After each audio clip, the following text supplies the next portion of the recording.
बाप रे बाप। मालकिन, ओ मालकिन, आओ, सामान चेक कर लो, ठीक लाया हो कि नहीं? आपका नौकर आ गया।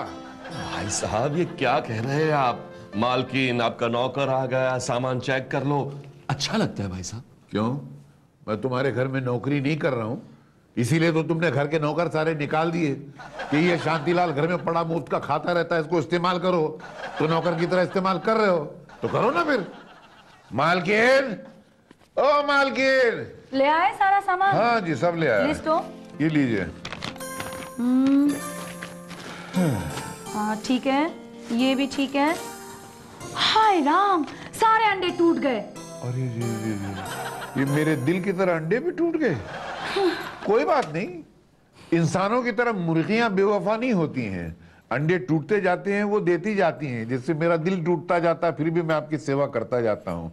मैं और ले आता हूँ। नहीं नहीं ठीक है, रहने दो। फ्रिज में 4-5 अंडे पड़े, उसी में हम एडजस्ट कर लेंगे। चलो ठीक है। भाई साहब, आपका नाश्ता? कोई जरूरत नहीं, मैं सूखे बिस्कुट जो चाय में डुबा के खा लूंगा। अरे हाँ, बिस्किट से याद आया, कुत्तों के लिए बिस्किट लाए कि नहीं? तो वही कुत्तों का बिस्कुट तो मैं खाने वाला था। मतलब नहीं लाए ना? तो आपने लिस्ट में कहाँ लिख के दिया था कुत्तों का बिस्कुट? नहीं लिखा था तो समझना चाहिए था कि घर में कुत्ते हैं, उनको भी भूख लगती है। अब एक वो क्या दिन भर भूखे रहेंगे? नहीं नहीं, अब जाइए और बिस्किट्स लेके आइए। अभी लेकर आता। आप चिंता क्यों करती हैं? और प्लीज जरा जल्दी आना। अरे आप क्या, आप नाश्ता लगाइए और कुत्ते अपना नाश्ता कर चुके होंगे। मैं इस घर में कुत्तों की सेवा करने तो आया हूँ। कुत्ते खाते हैं, कुत्तों को पहले खाना चाहिए। आदमी भले भूखा रह जाए, कुत्ता जरूरी है, इंसान जरूरी नहीं। इस घर में कुत्तों की क्या बात है? मैं कुत्तों की सेवा के लिए तो पैदा हुआ हूँ। भगवान ने भेजा तो भेजा कि जा बेटा दुनिया में कुत्तों की सेवा कर। तो मैं कुत्तों की सेवा कर रहा हूँ, है कि नहीं? अब जाएंगे और लाएंगे बिस्किट? हाँ हाँ, कुत्तों के लिए तो सब कुछ लाऊंगा मैं। अभी गया और कुत्तों के लिए लाया। देखा कैसे कस कस के जूते मारते हैं हमें? अरे नहीं नहीं, तुम भी उन्हें एक काम कहती रहती हो ना, आखिर वो मेरे बड़े भाई है। हाँ है तो सही, लेकिन रिटायर आदमी है, थोड़ा बहुत काम कर लेंगे तो कुछ बिगड़ नहीं जाएगा। आखिर इस उम्र में चलना फिरना भी तो चाहिए ना। हाँ, ये बात भी सही है तुम्हारी। और सुनिए मेरी बात, अब ज्यादा उनसे मोहब्बत मत जताइए। क्यों भूल जाते हो कि इस बंगले का केस चल रहा है? कल को उठ के यदि फैसला उनके हक में आएगा तो हम फुटपाथ पे आ जाएंगे, वो हमें इस बंगले से निकाल देंगे। हाँ, ये भी बात सही है। और मेरी बात एक ध्यान से सुन लो, उनको ज्यादा मुंह भी मत लगाना। एक बार ये बंगला हमारे हाथ में आ गया, फिर तो मैं उनको रातों रात इस घर से बाहर निकाल दूंगी। ये तो कोर्ट के ऑर्डर के हिसाब से हमें उनको इस घर में रखना पड़ रहा है। ठीक है, कोई बात नहीं, सर्वेंट का काम तो हम ले रहे हैं। सर्वेंट के महीने के 2000 रुपये तो बच गए। सर्वेंट भी बच गया, अब 2000 भी बच गए। एक बार हम ये केस जीत जाए, फिर तो हम राज करेंगे, राज। ये बात भी सही है। अब मेरा मुंह क्या देख रहे हो? ये सामान उठाओ, अंदर जाओ, नाश्ता बनाओ। जाओ अभी। हाँ जाता हूँ मालकिन, अब नहीं नहीं जा रहा हूँ।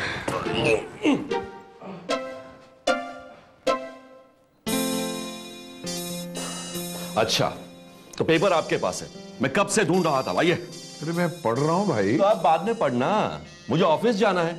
आप तो दिन भर घर पे बैठे हैं ना। घर पे इसलिए पड़ा रहता हूँ कि 20 साल पहले ये घर मैंने बहुत प्यार से बनाया था। तुम्हारी भाभी को भी घर बहुत पसंद था, उसकी यादें बसी हुई हैं इस घर के अंदर, इसलिए ये घर छोड़ के जाने को मन नहीं करता है। अब पता नहीं कोर्ट का क्या फैसला होगा, देखें। भैया आप डरना नहीं, अगर कोर्ट ने हमें इस बंगले का मालिक बना दिया तो मैं खुद ही आपको छोटा सा घर ले दूंगा।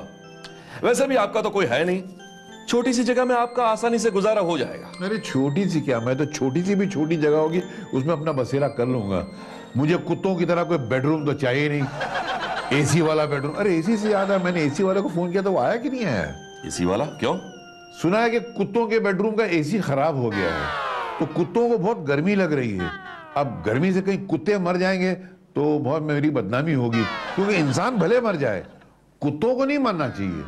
कुत्तों को हमेशा जिंदा रहना चाहिए, इंसाना का क्या है।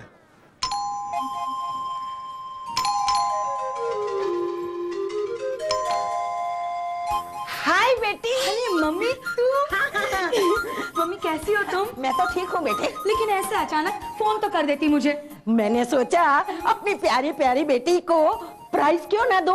ओहो मम्मी, प्राइज नहीं सरप्राइज। ओहो जो भी हो, लेकिन बेटा आजकल मैं इंग्लिश सीख रही हूँ ने, देख लेना 1-2 महीने में तो पटर पटर अंग्रेजी बोलने सीख जाऊंगी। लेकिन एक बात बोलूं, आज मैं कैसी लगती हूँ ऐसी हेयर स्टाइल में? ब्लडी फुल लगती हूँ ना? मम्मी ब्लडी फुल नहीं, ब्यूटीफुल। ओहो जो भी हो, फूल तो लगती हूँ। लेकिन बेटी तुम क्यों दुबली लग रही हो? हाफ हो गई हो, वाई? अब क्या बताऊं मम्मी, इस बंगले के केस ने तो हमें चिंता में डाल दिया है। अच्छा, तुम लोगों ने वो तुम्हारे जेठ को निकाला या नहीं? उन्हें भी कैसे भगाए?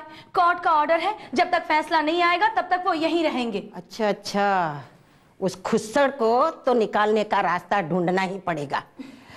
नॉट वरी, वो यहाँ से जाएगा Hari, because your mother is coming here. हंसती क्यों हो? हाँ, नहीं बस ऐसे ही। हाँ, लाओ थोड़ा अरे, कुछ। काम पर जाने वाले लोगों को लेट होते देखा है, मगर आप भी? मैं छत पे कचरा साफ कर रहा था, कबूतरों के घोंसले निकाल रहा था। बहुत घोंसले हो गए कबूतरों के। अच्छा, खाना खा लीजिए। क्या खाऊं, बर्तन खाऊं, खाना तो है ही नहीं। मुझे ऐसा लगा था कि आज आप आएंगे ही नहीं। और मैं तो समझ रही थी कि आप कभी नहीं आएंगे। बड़े पापा, कभी कभी भूखे पेट भी सोना चाहिए। हाँ, इंग्लिश में कहते हैं डाइटिंग ना? हाँ, डाइटिंग। टिंग काय को लगा रहे, सिर्फ डाइन कहते हैं, डाइन। भैया मेरे ख्याल से आप किसी रेस्टोरेंट में अगर गुड आइडिया। रेस्टोरेंट में जाके खाना खाता हूं, उसी रेस्टोरेंट में जहां मेरी पत्नी एकता तुम सबको साथ में लेके जाया करती थी। एक बार वहां हमने डिंगी का जन्मदिन मनाया था। आहा, क्या हंगामा था। ये डिंगी मेरी गोद से उतरने का नाम नहीं ले लेती। समीर जो मंगाता था वो चुटकियों में मंगा लेती थी। वहीं जाके खाऊंगा, इसी बहाने पुरानी यादें ताजा रहेंगी। वरना अपनी जिंदगी में यादों के सिवा रहा क्या है। हाँ, मगर सुना वहां का खाना बहुत महंगा है, इतने पैसे नहीं है मेरे पास। कोई बात नहीं, पानी पी के सो जाता हूँ। आज पेट में खाना नहीं तो क्या हुआ, सर पे छत तो है।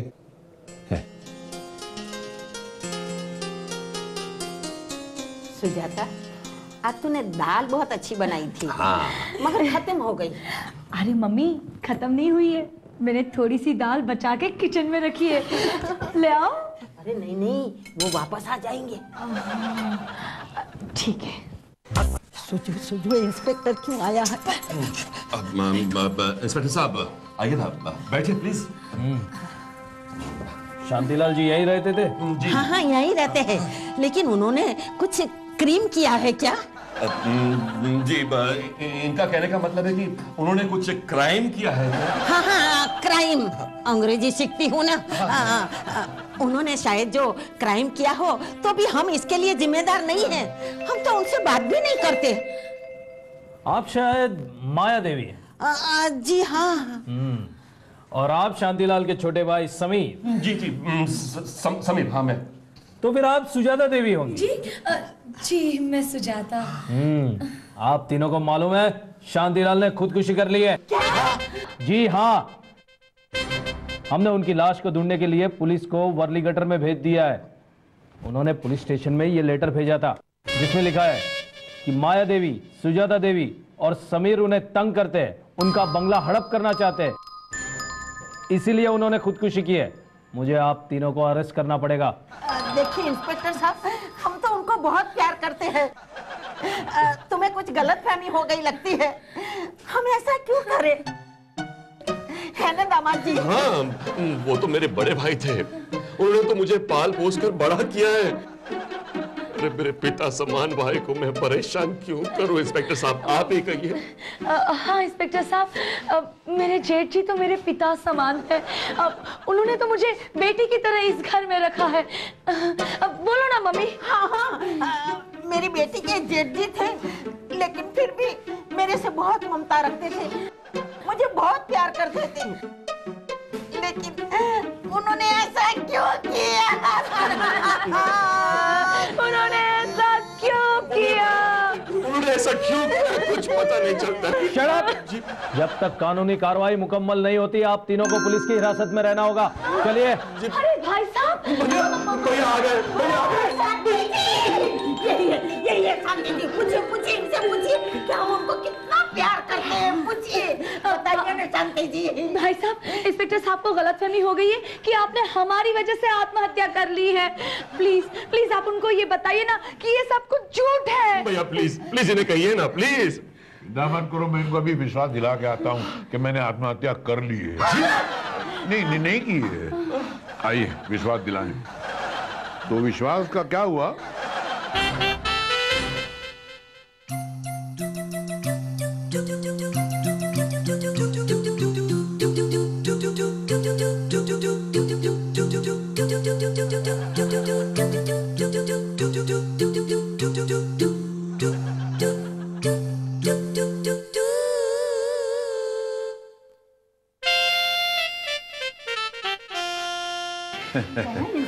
क्या ना, आपने क्या कहा? मैंने कहा ये इंस्पेक्टर साहब ये तो एक रिहर्सल थी जी, मगर ये कल सचमुच हो सकता है।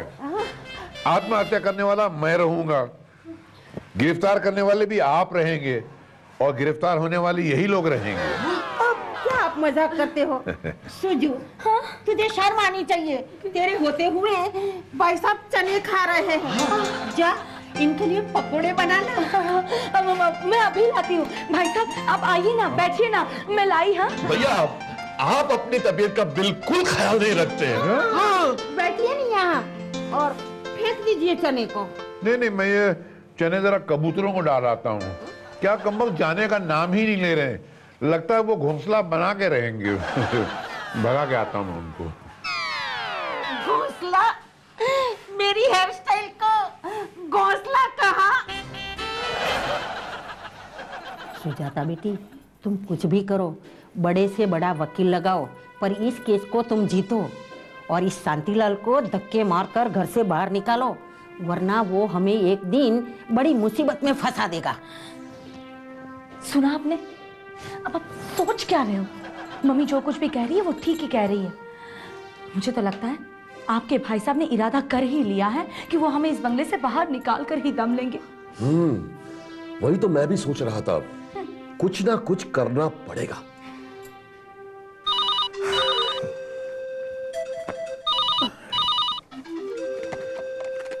Hello, Sameer here. Advocate Dabral. अरे वकील साहब, मैं आपकी ऑफिस में ही आने वाला था। किस लिए? जी, बंगले के बारे में बहुत कुछ बातें करनी है आपसे, कुछ राय लेनी है आपकी। क्या है सर कि ये केस में किसी भी हाल में जीतना चाहता हूं। कोई फायदा नहीं मिस्टर समीर, आपको जान के ये बहुत दुख होगा कि आप ये केस हार गए हैं। What? यस, फैसला शांतिलाल जी के हक में हुआ है। अब उस बंगले के अकेले मालिक शांतिलाल जी होंगे। I am sorry to say that, आपको कल के कल ये बंगला छोड़ना होगा। कल के कल बंगला मिस्टर समीर छोड़ना होगा? मिस्टर समीर, हे भगवान।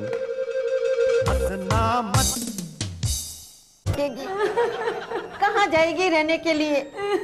और उसे तो इस बंगले में रहने की आदत पड़ गई है। पापा अब हमारा क्या होगा? अरे किस मुंह से भैया से कहूं कि मुझे अपने साथ रख लो? किसी मुंह से भी मत कहना, क्योंकि मैं अब तुम लोगों को इस बंगले में कतई रहने नहीं दूंगा। ये बंगला मेरा है, मैं केस जीत चुका हूँ, इसलिए तुम लोग ये बंगला खुद खाली करते हो या मैं पुलिस को बुलाऊं? भाई साहब, कुछ ना कुछ इंतजाम मैं कर लूंगा, मुझे 8-10 दिन की मोहलत दे दीजिए। तुम तो 8 सेकंड की मोहलत देने के काबिल नहीं हो। अगर मैं मोहलत दे भी दूं तो तुम जाके रहोगे कहां पर?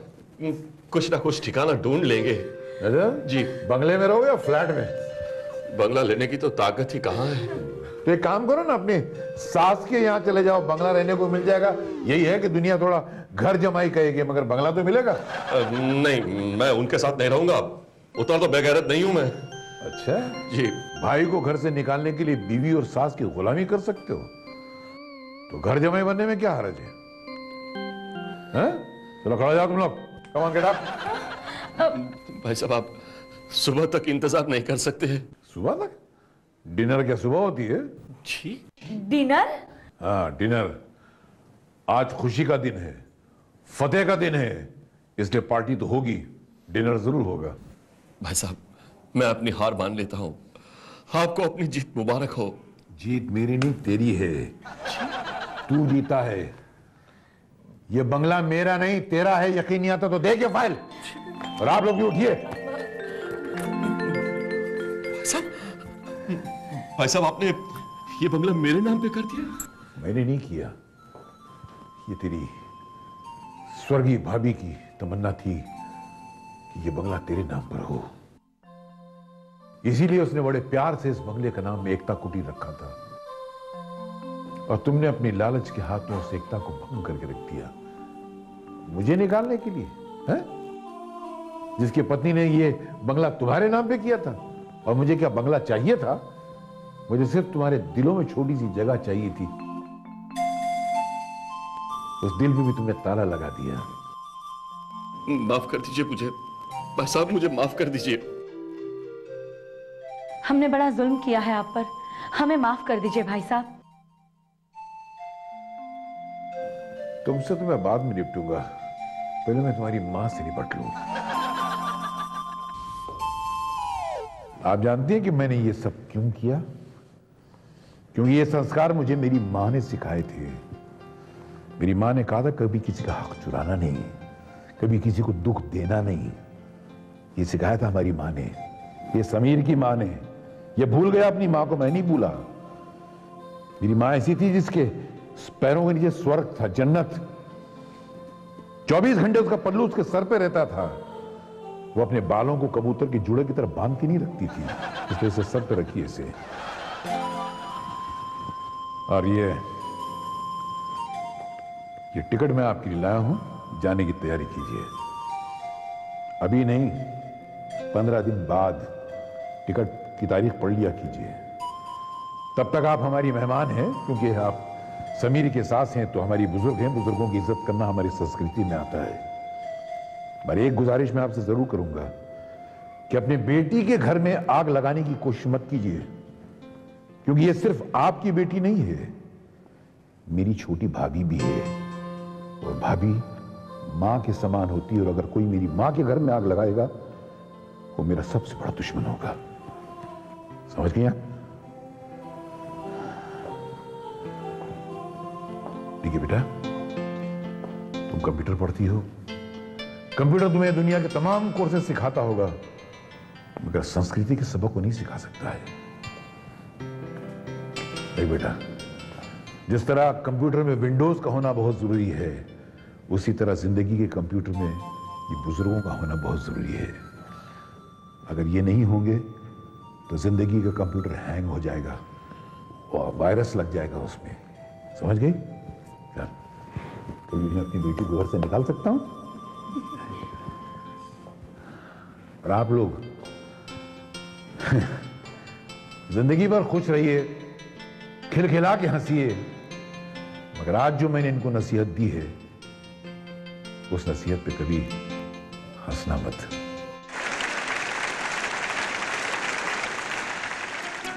देखो यारो आया हूं, हंसना मत। यार सुबह सुबह फोन। मंत्री जी पर्सनल असिस्टेंट बलबीर स्पीकिंग। मंत्री महोदय से बात हो सकती है? नहीं जी, आप बात करेंगे वो जवाब नहीं देंगे। क्यों? वो सो रहे हैं। कब तक उठेंगे? हो सकता है कभी भी ना उठें। वैसे शाम को ट्राई करो, शायद वो तुमसे बात ना करें। मंत्री जा कब रहे हैं? कहाँ, दुनिया से? नहीं, यहाँ से। हो सकता है कल जाएं, आप परसों फोन करना, बात नहीं करेंगे वो तुमसे। आप कौन बोल रहे हैं? मैं उनका पीए बोल रहा हूँ। कोई ऑब्जेक्शन है आपको? आपसे एक बात पूछनी थी। ओए, ये टेलीफोन एक्सचेंज तेरे बाप का है, बात पे बात किए, चला चला फोन रखो है? जीना मुश्किल कर। ओहो, बलबीर स्पीकिंग। सर, मंत्री जी घर पर है? जी नहीं, सो रहे हैं। खांसी की आवाज नहीं आ रही है आपको? आपकी तारीफ। सर, मैं एक्चुअली उनका एक चाहने वाला हूं और बरसों से मैं उन्हें वोट डालता हूं सर, और आज मैं उन्हें कुछ गिफ्ट देना चाहता हूं सर। हमें आपकी गिफ्ट का बड़ा इंतजार रहेगा।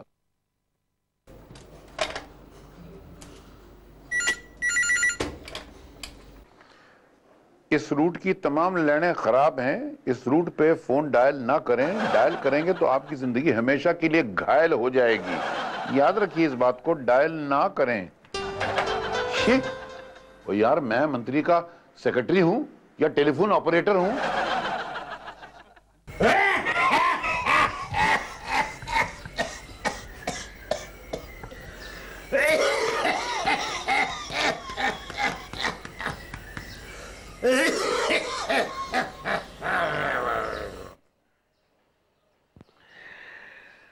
मेरे प्यारे भाइयों,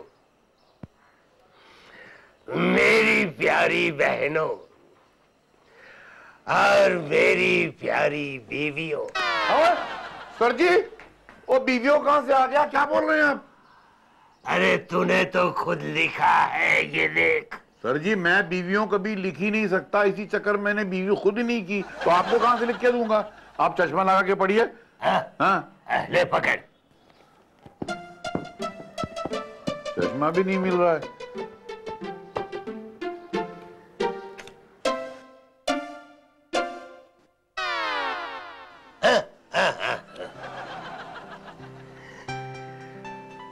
मेरी प्यारी बेटियों, क्षमा चाहता हूँ। जी उधर किससे क्षमा चाह रहे हैं? आप पब्लिक थोड़ी है, मैं बैठा हूँ।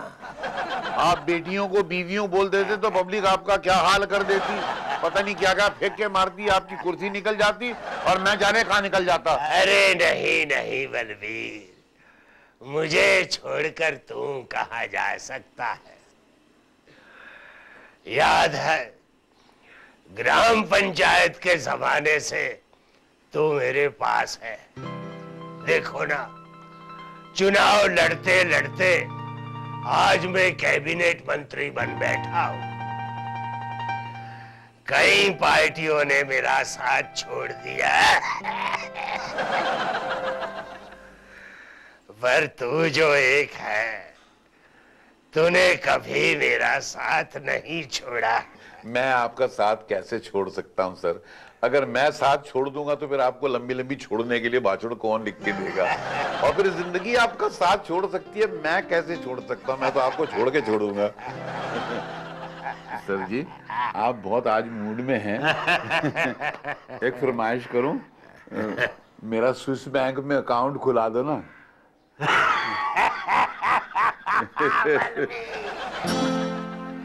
ये तेरे बस का रोग नहीं है बलबीर।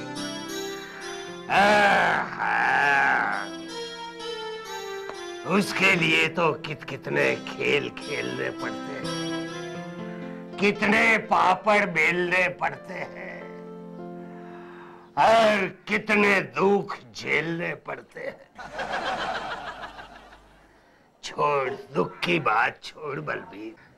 अरे हाँ, मैंने तुम्हें कितनी बार कहा है, मेरे पास काम का नाम मत लो। जानते नहीं काम नाम से मुझे कितनी नफरत है। हाँ, वो तो अरे पगला, एक साइन करने में भी मैं 2-2 साल निकाल देता हूँ। एक बात कहूँ बलबीर, इस उम्र में अब काम नहीं किया जाता। और जी गलती होगी, मैंने आपके सामने काम का नाम ले लिया। मैं जानता हूँ आपको काम के नाम से कितनी चिढ़ है। अरे हाँ, छोड़ो ये सब काम की बातें। आज तो मुझे भाषण देने जाना है, तो मुझे स्नान भी करना ही पड़ेगा। बलबीर, चलो उठाओ मुझे। मेरी जनता मेरी इंतजार करती है। आइए जी, मैं उठाऊं आपको। संभाल के। ओए ओए मेरी, ओए ओए ओए ओए ओए, ठीक ठीक ठीक जी, संभाल के। ओ संभाल के जी, संभाल के।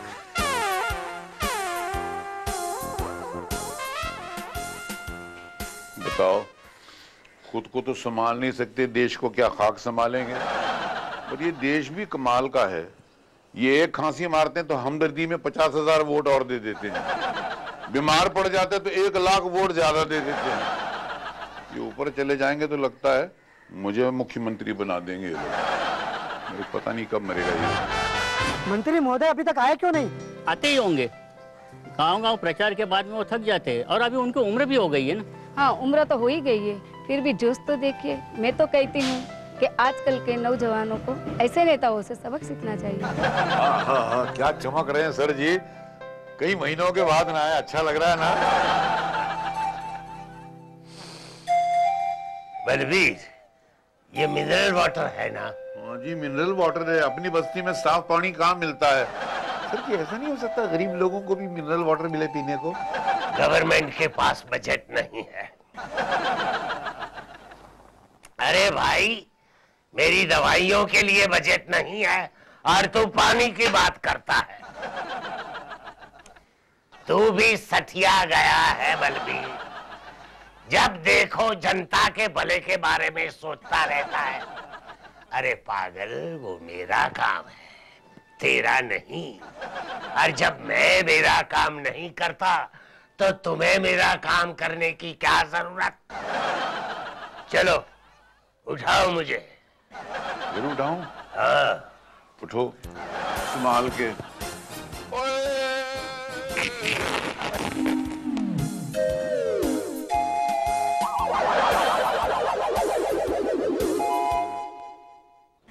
सत्यानाश!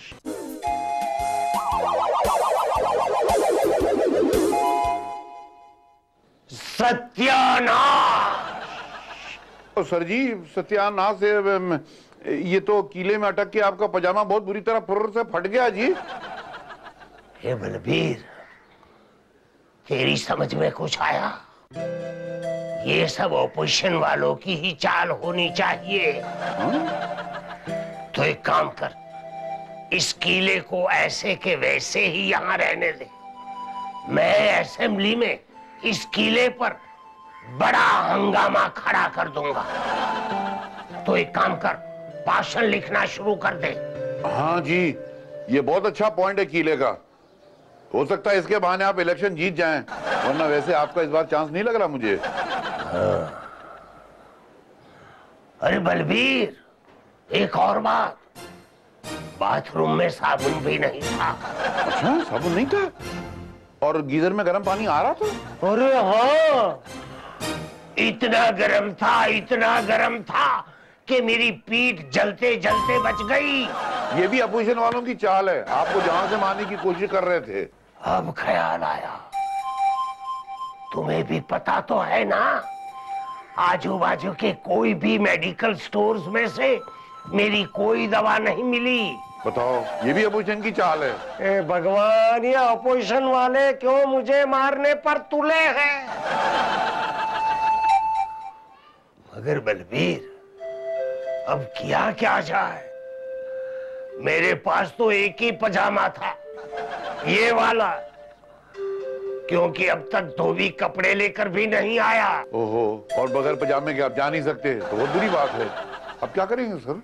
अरे बलबीर, जरा सोचो, वहां मेरी प्यारी जनता मेरा इंतजार करती होगी, और अगर किसी फोटोग्राफर ने ये देख लिया ना, तो सबसे पहले इसका ही फोटो खींच लेंगे।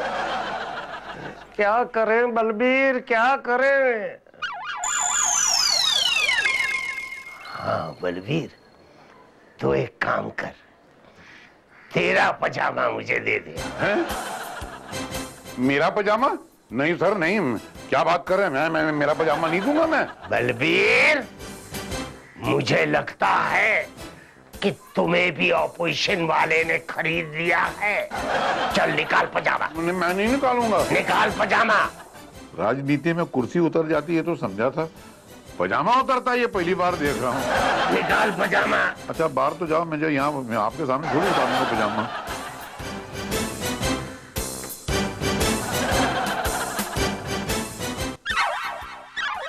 भाई हार पहनाओ।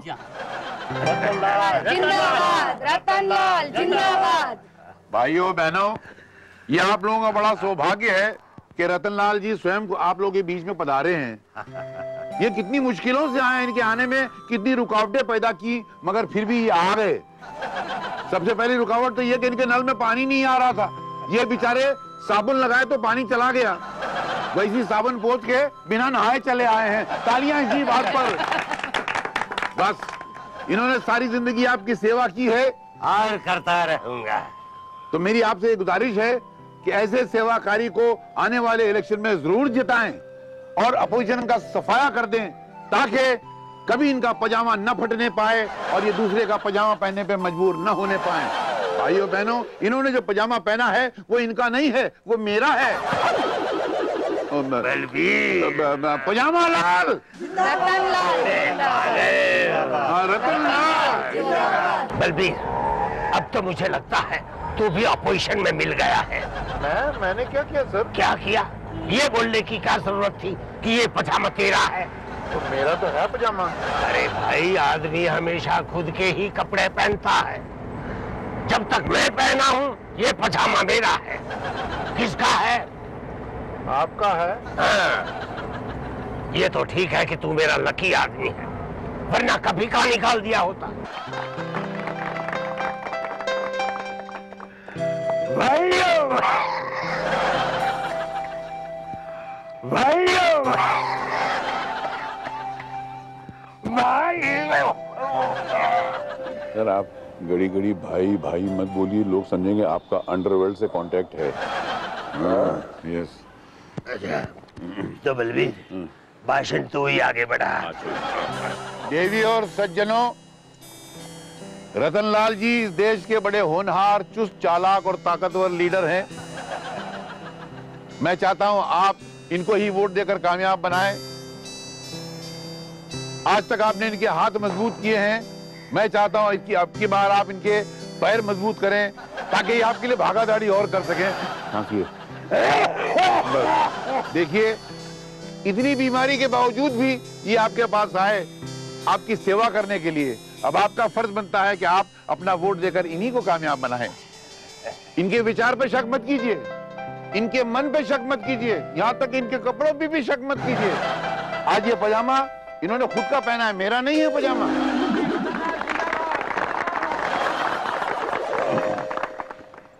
मैं गलती हो गई।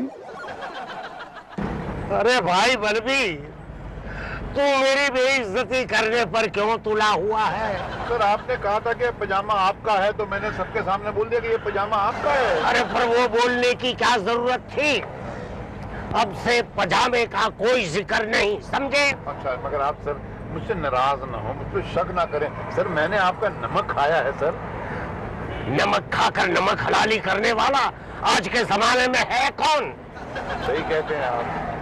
कौन करता है नमक हलाली? उसकी जिंदा मिसाल तो आप हैं। खामोश! बलबीर, ऐसी बातें कहने को नहीं है।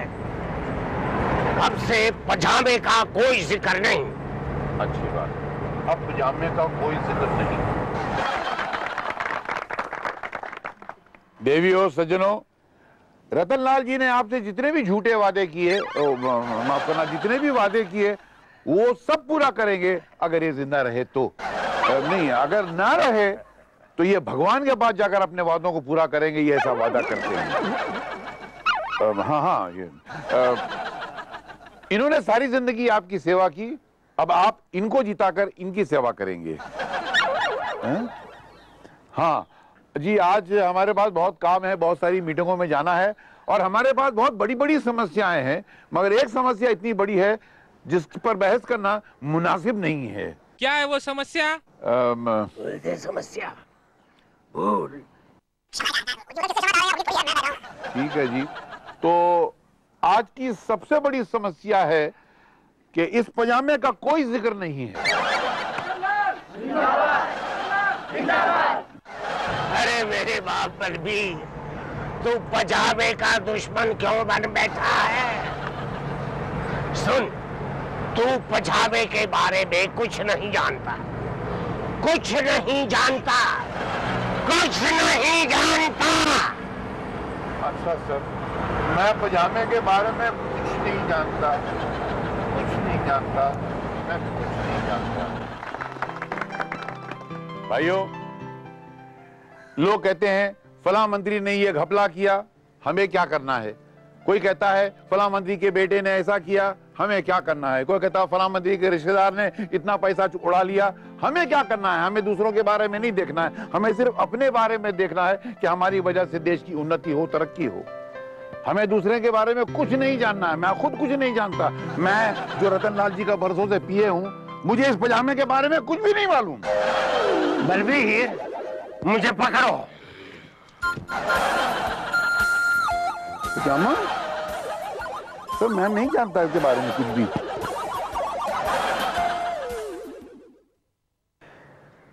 फोन पर फोन आ रहे थे। अब 1 लाख वोट से पीछे चल रहा हूं। काफी टाइम से घंटी भी नहीं बजी। मतलब क्या ये रतनलाल हार गया? अरे ट्विस्ट लाओ भगवान, कुछ भी करके ट्विस्ट ले आओ। सिर्फ एक पजामे की वजह से ये रतनलाल को बर्बाद मत होने दो। अरे मुबारक हो, आप 3 लाख वोटों से जीत गए। हंसना मत। फिल्में वगैरह देखते हैं कि नहीं? पजामा उतारा था ना, तो जनता बहुत इमोशनल हो गई थी। मन लगी ये हमारा गरीब नेता जिसके पास अपना पजामा तक नहीं है, वो बेचारे रो पड़े। उन्होंने आपको धड़ाधड़ वोट दिया तो आप जीते हैं। धन्यवाद, मेरी प्यारी जनता को धन्यवाद। और पजामे को भी सर। अरे हाँ बलबीर, वो पजामा कहाँ है? वो लॉन्ड्री में है सर। जा जल्दी भाग के वो लॉन्ड्री में से पजामा ले आओ। क्यों? अरे वो तो मेरा लकी पजामा है। अरे तू जल्दी जा, वो तो अपोजिशन वाले वो पजामे के साथ पूरी लॉन्ड्री उठा के भाग जाएंगे। अरे हंसना मत यार,